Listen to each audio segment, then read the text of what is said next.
একজন স্ত্রী কখনোই প্রিয় নারী হতে পারে না। আপনি যদি বেশিরভাগ মানুষকে জিজ্ঞেস করেন আপনার জীবনের প্রিয় নারীকে, স্বভাবতই অনেকে বলবেন মা, কেউ কেউ বলবেন বোন, কেউ বলবেন মেয়ে, আবার অনেকেই বলবেন নানি, কারণ তিনি তাকে কোলে পিঠে করে মানুষ করেছেন। কিন্তু আমি ভীষণ অবাক হই, এমন একজন মানুষ নেই যিনি বলবেন আমার জীবনের প্রিয় নারী আমার স্ত্রী।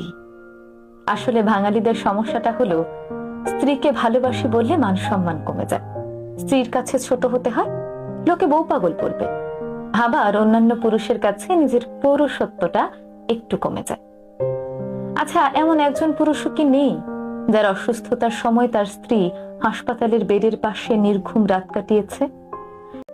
নাকি মায়ের হাতের রান্না, নিজের প্রিয় বিছানা, কিংবা ছোট থেকে বড় হয়ে ওঠা যে বাড়িতে, সেই বাড়ি ছেড়ে আসাটা এতটাই সহজ? তাই একজন বউ কখনো প্রিয় নারী হতে পারে না, তার সেই যোগ্যতাই নেই।